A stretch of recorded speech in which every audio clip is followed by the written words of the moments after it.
बहुजन महापुरुषों को वंदन करता हूँ। और मैं काफ़ी व्यस्त था क्योंकि हुआ ये जो सब क्लासिफिकेशन हुआ और महान महान धर्मांतरिक बौद्ध नवबौद्ध ये वर्ड गलत है। बौद्ध होता है, नवबौद्ध कहाँ से होगा? आपने तब विरोध दिया, तभी वो प्रॉब्लम खड़ा हो गया है। उसमें काफ़ी बिजी हूँ, उसका वाइट पेपर निकालना है, क्योंकि मुझे ऐसा लगता है वो तकरीबन 527 पेज का जजमेंट पढ़ने के बाद कि ये जातियों में झगड़ा लड़ाने की बात है। साहब ने स्पष्ट शब्दों में कहा था कि हम जातिविहीन व्यवस्था तो आज निर्माण नहीं कर सकते। साहब है मान्यवर काशीराम साहब, मगर जाति व्यवस्था का सदुपयोग कर सकते हैं और दुरुपयोग को रोक सकते हैं। We can stop misuse of the caste, and we can start by social endosmosis, the correct use of the caste. तो इस हालत को देखते हुए वो जजमेंट के ऊपर व्हाइट पेपर सारे भारत के लिए लिखने की जिम्मेदारी मेरी है। मैंने इनको साफ लफ्जों में कहा था कि आई एम नॉट अवेलेबल, फिर भी अब मैं आ ही गया तो बात कर लेते हैं थोड़ी। Why print media and any other media is necessary, especially to Bahujan Samaj? इस पे कुछ मेरे अनुभव बताऊंगा। चमचा युग साहब ने लिखने के बाद में एक पीढ़ी का अंतर बदल गया है। There is a distance between one generation with who, and they are not knowing who is Mr. Kashiram. ऐसे लोगों तक आपको अगर पहुंचना है तो इंस्टाग्राम, सोशल मीडिया ये कोई काम की चीज नहीं है। उसमें कोई भी कुछ भी लिखते रहता है और डिस इंफॉर्मेशन और मिस इंफॉर्मेशन जाने का खतरा है। तो हम लोग जब जवान थे, यही कोई 1984 के वक्त, तो मेश्राम साहब है यहाँ बैठे हुए, वहाँ गिट्टी रखी थी बहुजन नायक के ऑफिस के सामने, रात को लाइट चली जाती थी, फिर बाद में हाथ से घुमाते थे, प्रूफ रीडिंग करते थे। मेरी नई नई शादी भी हुई थी, लेकिन पत्नी को ज़्यादा समय नहीं दे सकते थे हम लोग। कुछ आर्टिकल नहीं आए तो अब मुझे भी लिखना पड़ता था, और साहब के आदेश के ऊपर, माननीय काशीराम साहब के आदेश के ऊपर बहुजन संगठन के लिए भी मुझे लिखना पड़ता था। अब आदेश हुआ तो हम डिसिप्लिन कैडर थे। कैडर का मतलब आप जान लीजिए, cadre is that person in Bahujan ideology who is trained to disseminate the ideas of Shahu Phule Baba Saheb and Kashiram साहब। एक कैडर का मतलब होता है ऐसा प्रशिक्षित वर्ग। अब ये प्रशिक्षित आदमी अगर मीडिया में चला जाए तो प्रिंट कर सकता है, तो करेक्ट इंफॉर्मेशन जाएगी। क्योंकि मैंने अपने लाइफ में देखा कि समरसता को मानने वाले 100 साल आगे का सोचते हैं और समानता को मानने वाले 10 साल आगे का। ये 90 साल का फर्क अगर गैप करना है तो ये मेरा पर्सनल व्यू है कि मीडिया इज नेसेसरी। यूं ही 15% का अगर शेड्यूल कास्ट का पॉपुलेशन लिया जाए तो ओनली शेड्यूल कास्ट के बहुजन तो समाज मिनी बहुजन समाज बनेगा, पूरा बहुजन समाज तो मुझे नहीं लगता बनने वाला है। तो ये मिनी बहुजन समाज भी बनाना है तो आपको एक दिन के भीतर या हफ्ते के भीतर अगर आपने साप्ताहिक निकाला या मंथली लाइक कैरावान और फ्रंट लाइन, तो आपको अगर इन लोगों तक पहुंचना है, उसकी संख्या है 25 करोड़, 25 करोड़। तो अभी जो मीडिया आप देखते हैं, आपका भी अनुभव वही है। ये मीडिया आज का जो भारत में प्रचलित है, मैं तो दिल्ली में बहुत सालों तक रह चुका हूँ, चीजें आपको भी मालूम है, लेकिन मैं बोल देता हूँ बिका हुआ मीडिया। अब बिके हुए मीडिया से फुले शाहू बाबा साहब की आइडियोलॉजी की उम्मीद करना बेकार है। तो आप लोग क्या कर सकते हैं? आपकी पोस्ट में पढ़ते रहता हूँ, सबकी पोस्ट। सोशल मीडिया की रीच बहुत कम है, उसका यूज भी है, लेकिन वो क्षेत्रीय स्तर के ऊपर, there is a geographical limitation. आपको अगर पूरे देश को संबोधित करना है तो आपको अंग्रेजी में करना पड़ेगा। Karnataka and south India is not understanding Marathi. जब मैंने नेशनल कैडर कैंप लिया था बामसेक का, बामसेक में बहुत प्रकार है, जो लोग साहब से टूटे वो फिर से दोबारा टूट गए, तीसरी बार टूट गए। जिन्होंने जनता से वादे किए थे बहुजन समाज से कि हम शादी नहीं करेंगे, अचानक शादियों का जश्न मना लिया। तो ये संकल्पहीन लोग टूटे।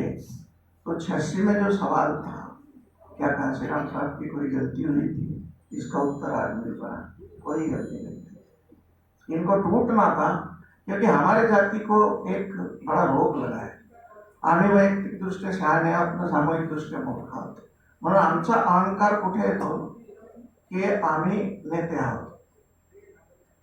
अरे अनुयायी बनना इतना नहीं है, नेता तो बहुत मुश्किल चीज है, बड़ा लगता है। मैं साहब को पूछा करता था, मेरी बहुत याद है उनके साथ, 15-20 साल गुजारे। तो माय डे जब कांशीराम साहब करके मैं चैनल्स के ऊपर बोलते रहता हूँ, इस वक्त भी कुछ बोलूंगा। तो साहब को मैं पूछा था एक दिन कोल्हापुर में 26 जुलाई 2002 को, जब सेंटेनरी सेलिब्रेशन में देखा होगा, मैं मैनेजमेंट में था, कि सर हम लोगों ने आपको कैसे याद रखना चाहिए, how can we remember you. Emotional थे वो।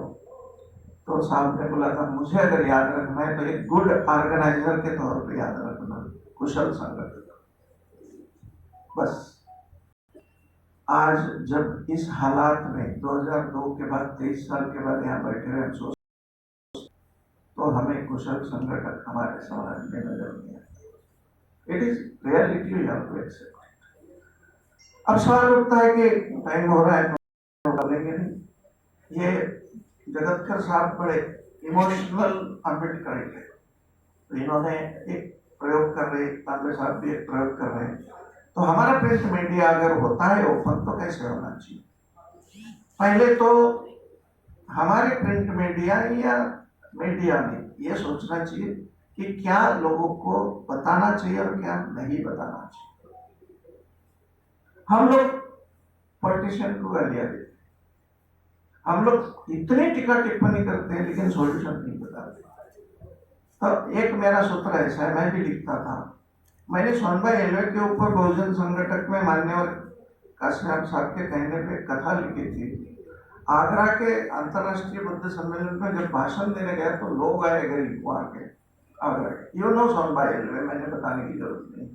एक ऐसा व्यक्ति कि 6 साल बाबा साहब के इंतजार में पानी का घड़ा लेके पनवेल के नाके पर खड़ा था। वो लिखते लिखते मैं रो रहा था। उसका भाई, उसके रिश्तेदार जो थे उस वक्त के बूढ़े मेरे को मिलने आए थे मुंबई में, उस आधार पर मैंने एक कहानी लिखी थी। थोड़ी गांव जाके आया था मैं, वो कहानी देख सुन सिर्फ संगठन में पढ़ के बरगा उत्तम राव, उन लोगों ने सोनबा का स्मारक बनाया था और उनकी इच्छा थी कि मैंने उसका उद्घाटन करना। This is the importance of Bahujan media. See the greatness, the fellow to whom I do not know, they came, sir, we read your article। ये आज अगर नई पीढ़ी को आप बताओगे तो काशीराम साहब की मूवमेंट क्या है, कैसे शख्स थे, उनकी हैसियत कैसी थी, क्यों इतिहास ने ये डिक्लेयर कर दिया कि अब राजनीति जब तक काशीराम साहब जिंदा है उनके कदमों को चूम के आगे जाएंगे। ये काशीराम साहब बुद्ध के जो लोग बैठते थे उनके पास, सारे पुत्र महाकाश। साथियों, आपको मैं एक बात बताता हूँ, आइडियोलॉजी यहाँ से मत सीखी, आइडियोलॉजी दिल से सीखी जाती है। हमने मान्य और काशीराम साहब के कदमों के पास बैठ के सीखा है। ये उत्तम राव उसके, इस आदमी को आप धन्यवाद दो कि मान्य और काशी साराम साहब ने खुद लिखे हुए प्रेस मीडिया के आर्टिकल और सारी मैगजीन संभाल के रखी है। पूरे देश में ऐसा हुआ नहीं किसी ने संभाला। उनका भी फोन आया, मैंने बोला हाथों को रख दो, जाना ही पड़ेगा। तो हमारा मीडिया कैसा होगा, पहले जो एडिटर है या जो भी लिखे उसने ट्रेनिंग ले लेना चाहिए कि हमारी मूवमेंट क्या है, what is social transformation, what is economic emancipation. हम लोग अदानी अंबानी को गाली, लेकिन आर्टिकल 39 को पढ़ते नहीं ना बाबा साहब चल बोल के गए कि मैं भारत में ऐसी व्यवस्था चाहता हूँ जहाँ गरीब गरीब ना रहे, अमीर ना अमीर रहे। हमारे एडिटोरियल ऐसे होने चाहिए। सवाल प्रबोधन से रूपांतरण का है। You have to transform the people by your writings. तो विषय भी बदल गए, प्रायोरिटी बदल गई, और सबसे बड़ी प्रायोरिटी तो मोबाइल हो गई। आज नई पीढ़ी मोबाइल के टॉक्सिसिटी करके एक डिसीज होता है। मैंने साइकोलॉजी की पढ़ाई की, इसलिए बताता हूँ। ये पीढ़ी कोई बात 5 मिनट के ऊपर सुनना ही नहीं चाहती। तो हम 5 दिन कैडर कैंप में बैठेगी, कैसे इन्हें तैयार करो कि तुम्हारी समस्या की जड़ क्या है। हमारे आर्टिकल वैसी चीज। कल्चरल बहुजनिज्म नाम की एक और चीज है, सांस्कृतिक बहुजनवाद। हमारे खुद के गाने होने चाहिए, हमारे खुद की बातें होनी चाहिए, हमारी संस्कृति का निर्माण होनी चाहिए। मैं नागपुर में जब आया यहाँ सुपरिटेंडिंग इंजीनियर बन के, तो मैंने देखा कि वो मैं टाकड़घाट तक जाता था वहाँ से चेकिंग के लिए। तो जब यहाँ तुम्हारे नागपुर में भाषण देते, वो टाकड़घाट में वहाँ बैठे रहते। तो दोनों संस्कृतियाँ जो अंधविश्वास पे आधारित है, इसमें घिसा पिटा इंसान कैसे मूवमेंट चलाएगा। बाबा साहब एक तरफ टाकड़घाट का बाबा भी लगता है, दूसरी तरफ बाबा साहब, ये विरोधी विचारधारा एक साथ नहीं होती। ऐसे लोगों को समाज को बाहर उठाना है, नई पीढ़ी को आपको जागृत करना है। तो राइटिंग करते वक्त ये ख्याल रखें कि मेरा एक भी शब्द हमारी विचारधारा के खिलाफ पब्लिश नहीं होगा। दैट प्रिकॉशन जरूरत है। थर्ड वन इज दैट कि funding to the print media और एनी, जैसे तांबे साथियों बहुत खर्चा आता है इसमें। तो कुछ नहीं कर सकते तो यू कैन बी मेंबर, सदस्य, वर्गनीदार। मार्ग सत्याग्रह चल रहा था, उसके बाद में बैष्णव भारत जो बाबा साहब ने निकाले, मुखनायक, मराठी में बाबा साहब अपनी विडंबना कहिए या अपनी करुण भावना या अपनी त्रासदी से व्यक्त करते हैं की मैं माझा पेपर चालवतो, अत्यंत हलाखीच्या परिस्थिती। त्यात मी तुमच्याकडून तर नाही, पण निदान माझ्या समाजाच्या मास्तरांकडून ही अपेक्षा केली आहे की वर्गणीचे 4 आणे तरी द्यावे। ये बाबा के हाल थे, no one was ready to purchase. हमको फुकट में प्रबोधन करने की और फुकट में पढ़ने की आदत हो गई, बचो उससे। तो you should be membership what ever print. तो हम लोगों ने एक ट्रेनिंग वर्कशॉप लिया था कई दिनों की तरफ कि बहुजन साहित्य लिहावं कसं। बहुजन साहित्य तुम्हें प्रभावित करने के लिए कभी नहीं लिखा जाता, तुम्हें परिवर्तित करने के लिए लिखा जाता है। We are not influencing you people, we are transforming you people, ताकि तुम चाहो। बोले बाबा साहब की और काशीराम साहब की मोमेंट है क्या? ये मोमेंट ज्योतिबा ने शिक्षण दिया, शाहू ने आरक्षण दिया, जिसका सत्यानाश सुप्रीम कोर्ट ने किया। मैं सुप्रीम कोर्ट में इंटरवेनर हूँ, 5 साल से कोई चीफ जस्टिस मेरी बात सुन नहीं रहा है। ये मेरे हाल है। न्यायपालिका आरक्षणाच्या विरुद्ध है, हे मी तुम्हाला ऑफिशियली बोलतो। आरक्षण शाहू महाराज ने दिया, और ये दोनों की मूवमेंट को बढ़ाते हुए बाबा साहब ने कॉन्स्टिट्यूशन दिया। तो ये तीनों के मूवमेंट में माननीय काशीराम साहब का योगदान क्या है? Education, reservation and constitution. तो इस युगंधर व्यक्ति ने, काशीराम साहब ने एक सूत्र दिया कि सारी मूवमेंट को अगर जोड़ भी दिया जाए तो हमको हुक्मरान करना पड़ेगा। काशीराम साहब का गाइडेंस लेकर to rule the India, because political की इज दैट की by which you can open any law.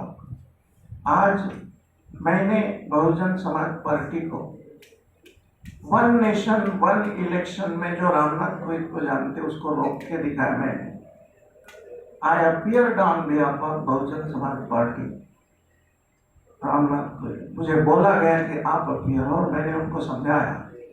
आप ध्यान में रखना एक बात कि कोई भी चीज जो बुद्ध की विचारधारा पे आधारित नहीं है, समझ जाना होगा गलत है। बुद्ध ने क्या बात की थी? छोड़ो यार, बोले दया, करुणा की बात करो, भिकाऱ्याला भीक देने मध्ये दया। और भिखारी का भूखमंगापन दूर करना है कोरोना, बुद्ध की कोरोना वहां पर खड़ी। हमें लाडली बहन योजना 747 करोड़ हमारे ले लिए। मैंने गवर्नमेंट को पूछा, प्राइम मिनिस्टर के प्रतिनिधि अरविंद पनगड़े को पूछा, हमारे पैसे वापस करो शेड्यूल कास्ट के। तो it happened in Maharashtra. Yes, this is in my writing, I am giving complaint. Maharashtra सरकार के पास कोई जवाब नहीं है। आपको भी याद होगा, लेकिन आपने तो एक पोस्ट कार्ड भी नहीं देखा वहां। खैर, अभी दूसरे मीटिंग के लोग आना शुरू हो गए, तो पहले तो इस उपक्रम के लिए आपकी तरफ से और मेरे तरफ से अनेक धन्यवाद। चलाते हो, शुरू करते हो तो उसको निरंतर चलाओ, इसी अपेक्षा के साथ यहाँ रुकता हूँ। मुझे फिर से दूसरे मीटिंग को जाना है और मेरा व्हाइट पेपर लिखना है। फिर कभी मिलेंगे। जय हिंद।